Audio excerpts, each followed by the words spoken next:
2026년 변호사 시험 행정법 총론 플러스 강론 선별지문 1. 거부처분 취소 판결은 거부처분을 행한 행정청으로 하여금 그 판결의 취지에 따라 다시 이전의 신청에 대한 처분을 하도록 하는 기속력을 갖고 행정청이 그 재처분 의무를 이행하지 아니하는 경우 당사자는 민사집행법상의 강제집행 신청이 아닌 행정소송법에 따른 간접강제 신청을 할 수 있다. 2. 사업시행자가 관할 토지수용위원회에 재결을 신청하여 관할 토지수용위원회에 수용재결이 있는 경우 토지수요자가 중앙토지수용위원회에 이의 신청을 제기하더라도 사업의 진행 및 토지의 수용을 정지시키지 아니한다. 3. 토지수용위원회에 수용재결이 있은 후라고 하더라도 토지소유자 등과 사업시행자가 다시 협의하여 토지 등의 취득이나 사용 및 그에 대한 보상에 관하여 임의로 계약을 체결할 수 있다. 4. 외국인의 사증발급 신청에 대한 거부처분은 당사자에게 의무를 부과하거나 적극적으로 권익을 제한하는 처분으로 볼 수 없다. 5. 국립대학교 총장이 입학 전형의 의신청을 거부하는 경우 국립대학교 총장은 공권력을 행사하는 주체이자 기본권의 수범자로서의 지위를 가지므로 헌법상 평등원칙의 직접적인 구속을 받고 국민의 기본권을 보호 내지 실현할 책임과 의무를 부담하므로 그 차별 처우의 위법성이 사적단체 또는 사인의 경우보다 폭넓게 인정된다. 6. 갑이 법학전문대학원 면접 일정을 변경해달라는 취지의 이의 신청서를 제출했으나 총장이 이를 거부하고 면접평가에 응시하지 않은 갑에게 불합격 통지를 한 사안에서 갑이 종교적 신념을 이유로 받게 된 중대한 불이익을 방치한 총장의 행위는 헌법상 평등원칙을 위반한 것으로 위법하고 이 불합격 처분은 적법한 처분 사유가 존재한다고 볼 수 없어 취소되어야 한다. 7. 행정청의 과태료 부과에 대해 불복하는 당사자가 같은 법 제20조 제1항에 따라 이의 제기를 하면 행정청의 공정력과 무관하게 과태료 부과 처분은 그 효력을 상실한다. 8. 도시 및 주거환경정비법상 재개발 사업자의 사업시행자가 신탁업자인 때에는 신탁업자와 토지 등 소유자 사이의 위탁자의 지위에 관한 분쟁이 발생하는 경우 토지 등 소유자는 사업시행자인 신탁업자를 상대로 공법상 당사자 소송에 의하여 위탁자 지위의 확인을 구하는 소를 제기할 수 있다.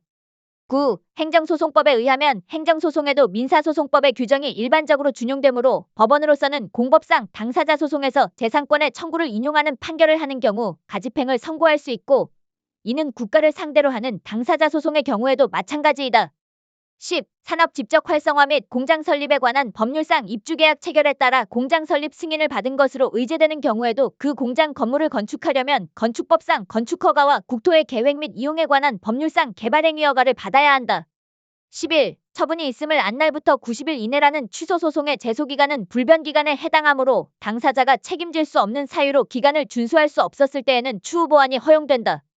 12. 행정소송의 결과에 따라 권리 또는 이익의 침해를 받을 제3자는 소송 참가를 신청할 수 있고 위 신청의 각하 결정에 대하여 즉시 항고할 수 있다. 13. 행정기본법에 따르면 제재처분의 근거가 되는 법률에는 제재처분의 주체, 사유, 유형 및 상한을 명확하게 규정하여야 한다. 상한은 있지만 하한은 규정하고 있지 않으니 주의하자고.